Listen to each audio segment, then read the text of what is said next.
Set Phasers, a highly illogical Star Trek podcast.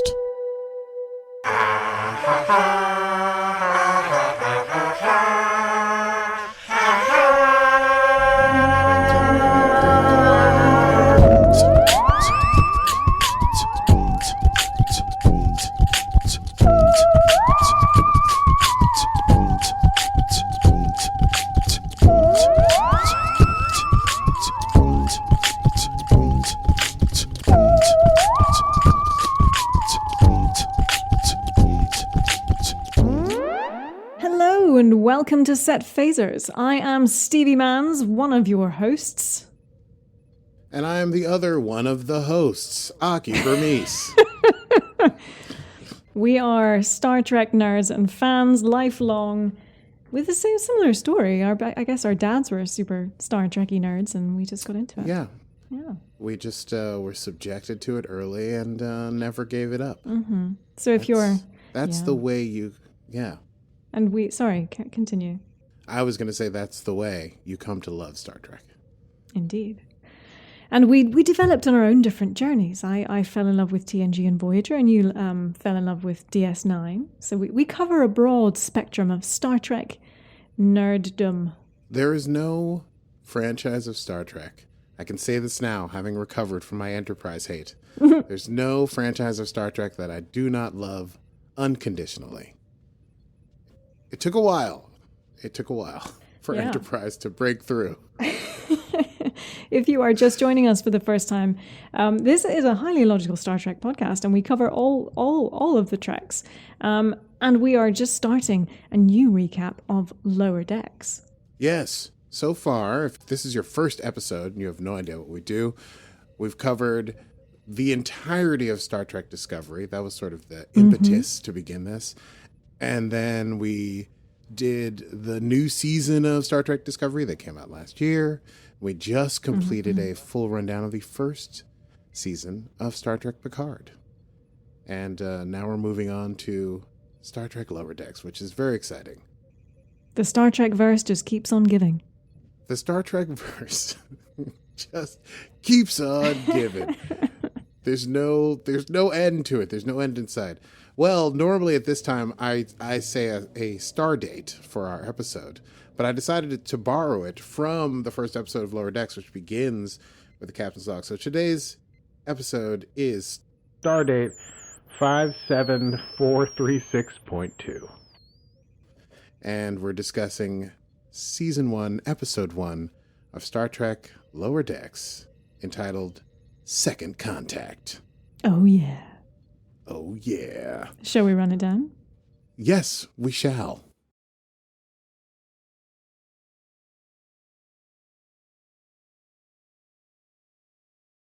It's time to run it down.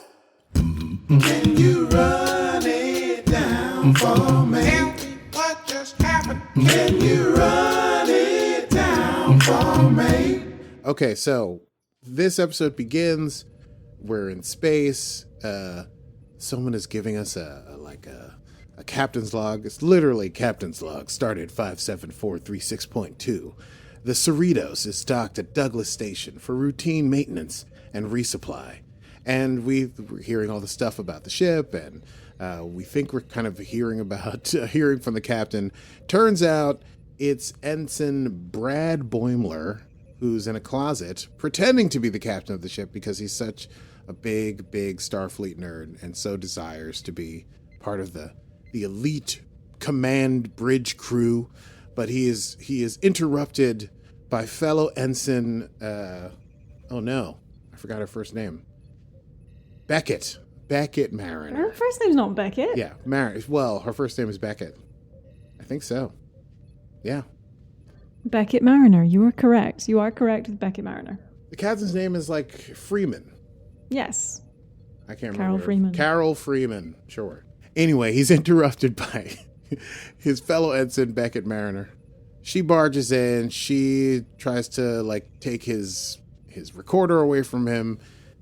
They're on shore leave because as Boimler said, they're at Douglas Station, and she's completely drunk on Romulan whiskey. and she wants him to come get drunk, and he's super straight-laced. So we get a sense of these two characters who are going to be basically our two big leads. One is Boimler, straight-laced, wants to go to the top, wants to be command, follow the rules, do everything right, big nerd. The other one is Mariner, who literally just staggers onto screen drunk, starts waving a batleth around with blood still on it, while Boimler's screaming, and then accidentally slices like directly into the femoral artery in his thigh.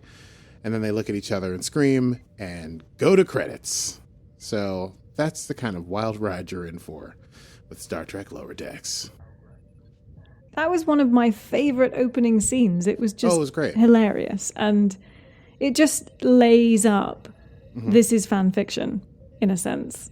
But like the funnest, cleverest fan fiction. And they did such a great job of like giving us the notes of Star Trek, which is like big exterior shot of a ship in dock or around a planet, some sort of captain's log or something like that, but everything is turned on its head. The captain's log is not being read by the captain. His over serious tone is immediately like contrasted by Beckett Mariner's, yes, crazy antics.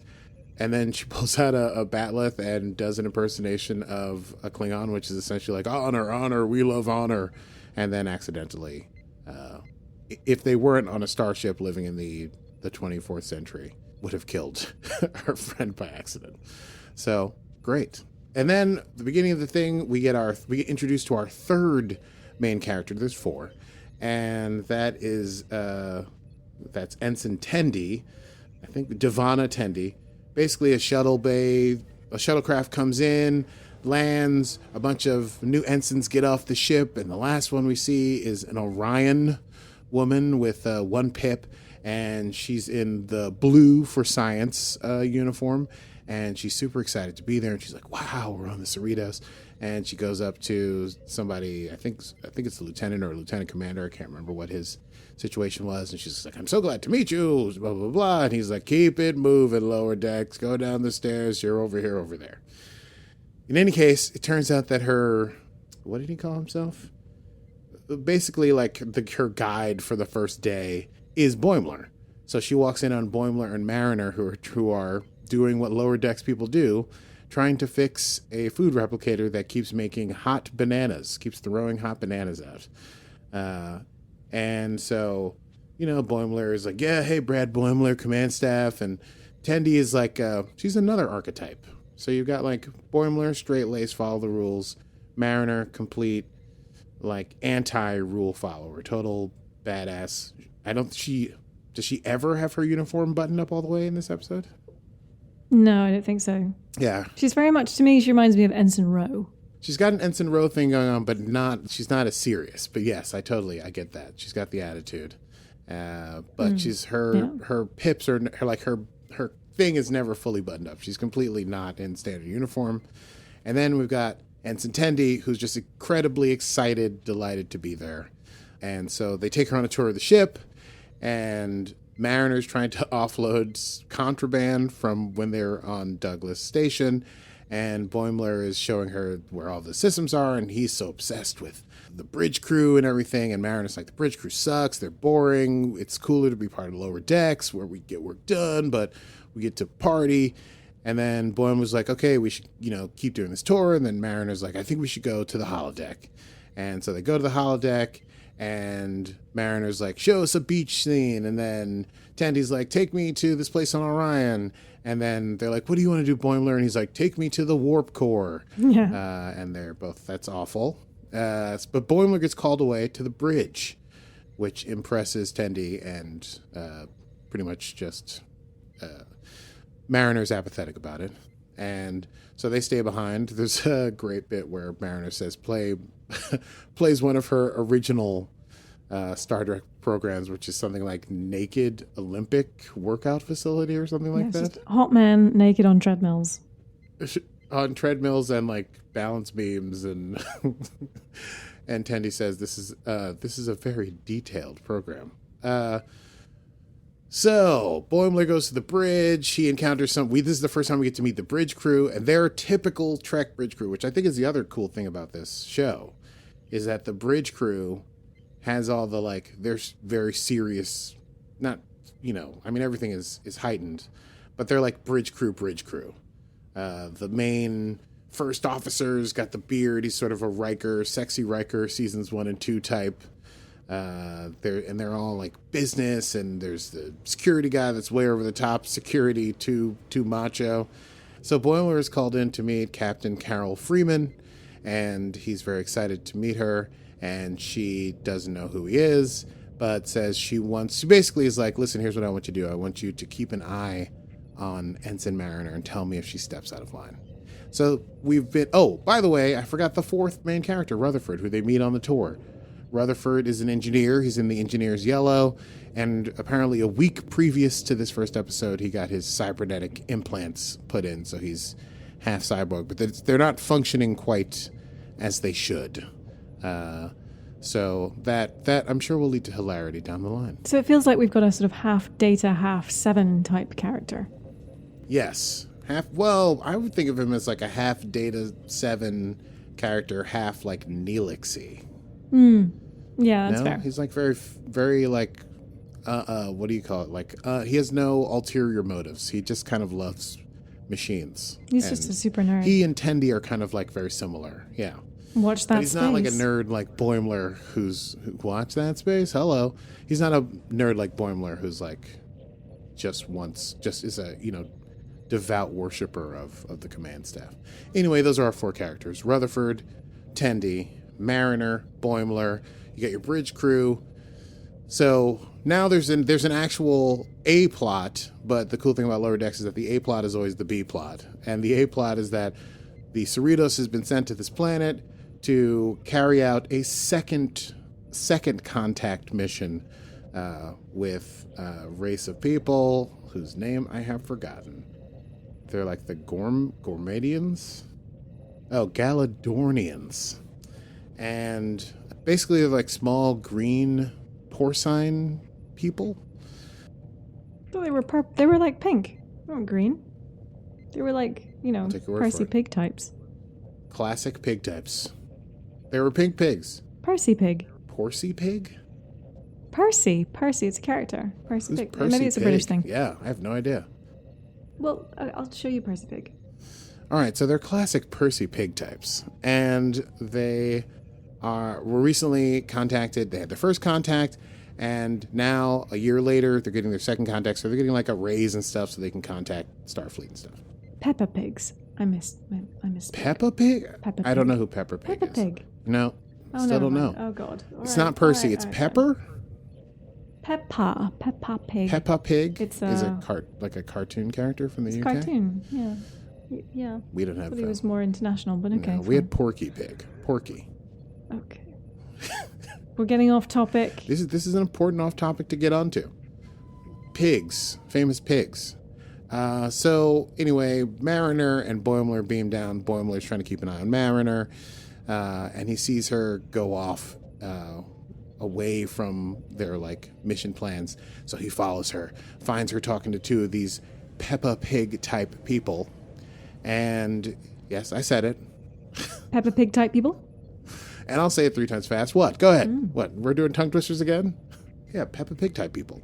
He thinks that she is like selling them Starfleet weapons. He pulls out his phaser on Mariner. He's like, "You're selling weapons to these farmers." And Mariner's like, "No, I'm not selling weapons to these farmers. I'm just giving them farm equipment." He doesn't believe. And there's a standoff, and the 2 pig people go back away into a barn. And then Mariner shows Boimler that indeed, yes, one was enough. Sorry, I got carried away with my phasers. I don't know. I think please go phase on. This is Set Phasers, a highly illogical Star Trek podcast. We can have as much phasers as you like. Anyway, it leads to a giant spider thing getting out of a barn and wreaking havoc and chasing them into the woods. While that's happening, one of the command staff was bitten by a bug on the planet, goes back up to the ship. And while Rutherford is on a date with a trill fellow, like engineer person, That command staff person's like bite turns them into a like crazy rage Dracula monster that spits black vomit and starts biting people, and all hell breaks loose on the Cerritos, and it's spreading like crazy. It's contagious, and they're basically taking over the ship and fighting. They're turning into like basically zombies, and people are trying to fight back, and the date is still between Rutherford and his date is still going on the entire time. They wind up fighting some. Is that because they had a red alert? Had a red alert. There was a red alert because of the zombies. And Rutherford and his date do a spacewalk and walk across the ship and do all these things that ultimately, I don't know why they did them, but I guess it was cool. But it was funny that they were having a date because the ship eventually becomes completely overrun by these people.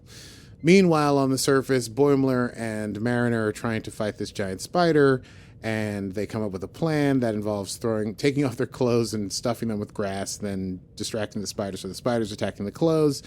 And then Mariner jumps on the giant spider's back, and she tells Boimler to do it, but he's late in doing so he gets basically eaten by the spider. And then when that happens, one of the locals tells Mariner, like, hey, the spider's a herbivore. Don't shoot it because you'll spoil the milk. It's not going to kill him. It's just, quote, suckling him for his moisture. I think it was gumming. I seem to remember gumming. Gumming. It's gumming him for moisture. So Mariner and that planet local have some milk while Boimler is sucked in and out by the spider until it falls asleep. And then Boimler is covered in the goop. They beam aboard the ship to find that all hell is broken loose. The doctor, who is a sort of anthropomorphized cat, sees Boimler covered in this juice and takes like a quick sample of it and does like a tricorder reading, and then alerts the captain that the weird goop that he's covered in could be useful to reverse the madness that's taken over the crew. And so they fight their way to the bridge and are able to synthesize a thing that they turn into a gas, and everybody is healed, right? And then the crux of the story basically at the end is that Boimler doesn't tell on Mariner because he realizes that even though he went down to the planet and found the goop and brought it back, no one sort of pays any attention to him, and they give all the credit to the doctor. And I think he starts to see some of the pompousness of the bridge crew. And so we also find out that Captain Carol Freeman is Mariner's mother.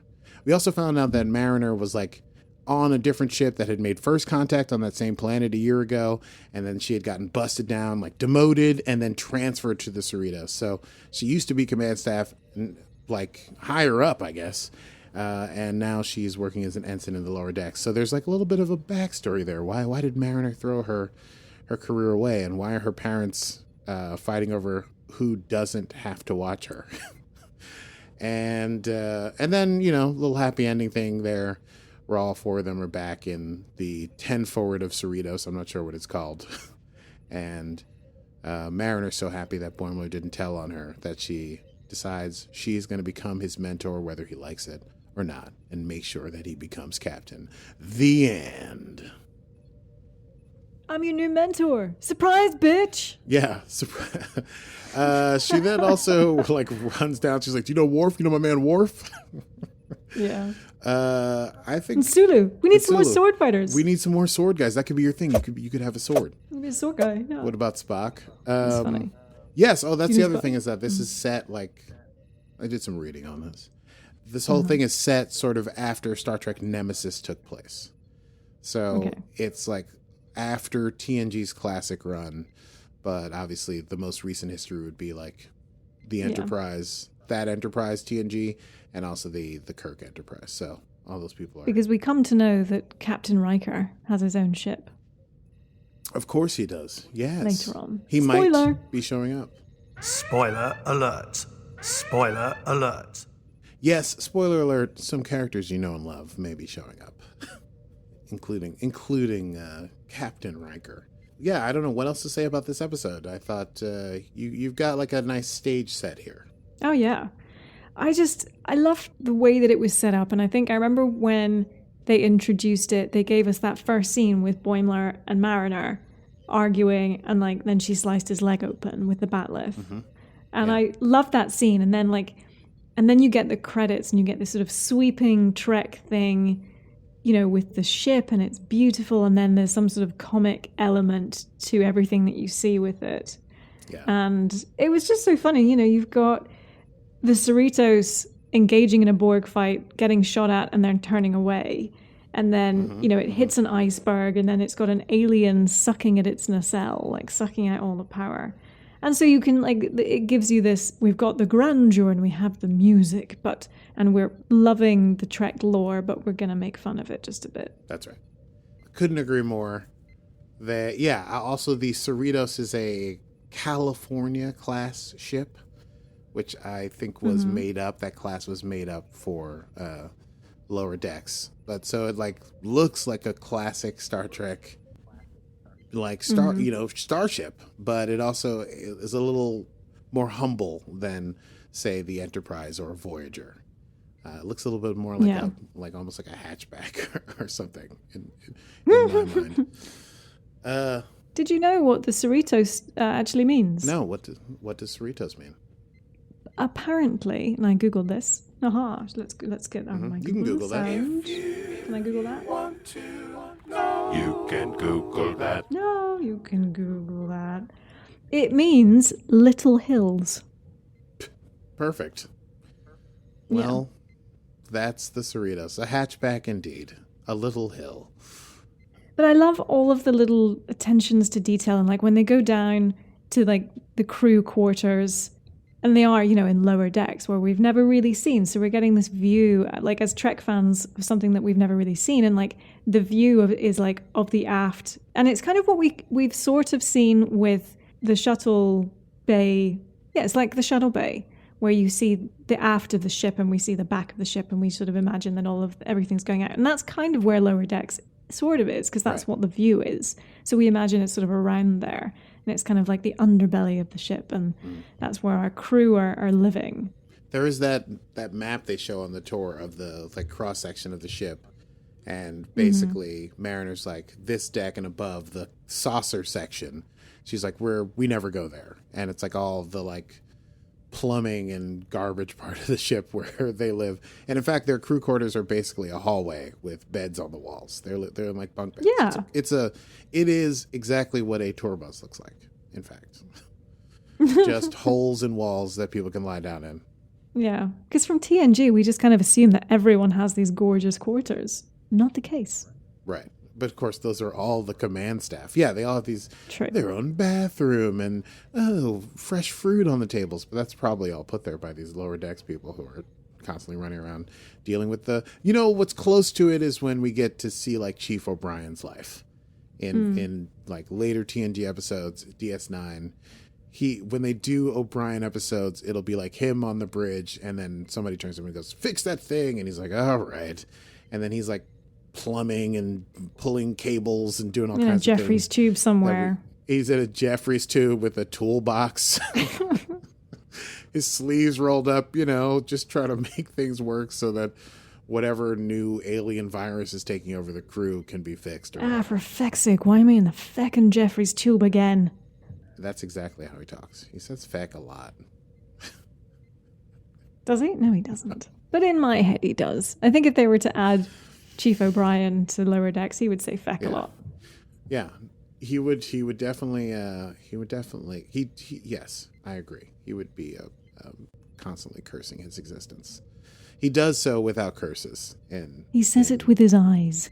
With his emphatic cursing eyes. Old Colm Meaney himself. But that's neither here nor there. Should we move on to quotable moments? Let's move on. Well, we also had we probably had some stats. I did not pick up any stats. There's one red alert and 2 beam ups. What else did you have? We had a set phasers to stun. There was 1 set phasers to stun, yes. Well, I'm still counting it. I think this is finally a Trek where we can actually do some set phasers to stats, but maybe it's not super fun. So we can just move on to quotable moments. Quotable moments! There we are. Okay. What do you got? I got... Let's see, what was my favorite one? Oh, I think at the beginning where Mariner is a bit drunk on... Was it Romulan ale or Romulan something? Romulan whiskey. Romulan whiskey. Yeah. And she's waving her bat'leth around and she's like, I got it from an old guy with an eye patch. I demand honor. I demand honor. Like, that was fun. And then when Boimler was getting gummed by the giant spider, she was like, go to your happy place. Think about the warp core. Oh, that was... Even though it was a cartoon, it was very hard to watch. It was, and I have a fear of spiders. And then I think my last one was Dr. Ta'ana. Yes. When the everyone was being zombied. She said, no one's authorized to pass out. I enjoyed that a great deal. Yeah. That was when she handed Ta'ana somebody's heart. And she actually said something like, this anesthetic is useless. Your hand's clean? And then just like puts a heart in her hands and says, pump this. Let's see.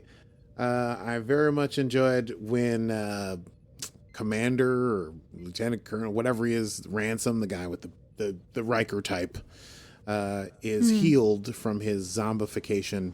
He says, oh, what happened? Where am I? And did I eat flesh? And they say, oh, hardly any. And he goes, how much did I eat? I thought that was great. Ransom tried to eat a guy. Yeah. Ransom just tried to eat a guy. We're fine. I also, this is not as hilarious, but I like the little speech. You know, I love a speech. Oh, you do love a speech. You know, I love a speech. Mariner gives to Boimler because he's, all upset about her going off on her own and they're trying to track down the spider. And she says, I've served on 5 ships, man. I have seen stuff. One time I got trapped in a sentient cave for weeks. You ever been trapped in a sentient cave? That's a dark place that knows things. I almost got my head taken off by a singing crystal. I've been in a Klingon prison where I had to fight a Yeti for my own shoes for no reason. I just thought that was great. Whoever wrote that knows Star Trek so well. Yeah. They were like, yeah, sentient cave. Like if you had been on 5 different ships, yeah, singing crystals, sentient caves, these are all totally likely. Mike McMahon, we salute you. Mike McMahon. This is stupid, but it made me laugh even rewatching it. Because Rutherford is on that date with Barnes, and they're doing like a spacewalk because they had to leave one part of the ship that was overrun and go to another, and they're still like on a date even though they're in spacesuits and they're walking across the surface of the ship. And I think Barnes said, Rutherford says, there's a maintenance hatch on the other side of the saucer that should give us access to deck 8. And he's like, what kind of music are you into? And then Barnes says, we have just enough oxygen to get there, but we're cutting it close. I really like this classical band called The Monkees. Ever heard of them? And then Rutherford says, let's just say I'm a believer. Now I'm a believer. You could actually quote just entire episodes of Lower Decks. They're so tightly written, so well done. And they're only like, half an hour because they're sitcom length. I don't know. You're in for a real treat, folks. We're going to watch all of Lower Decks together. Yeah, we are. But we should go to next time.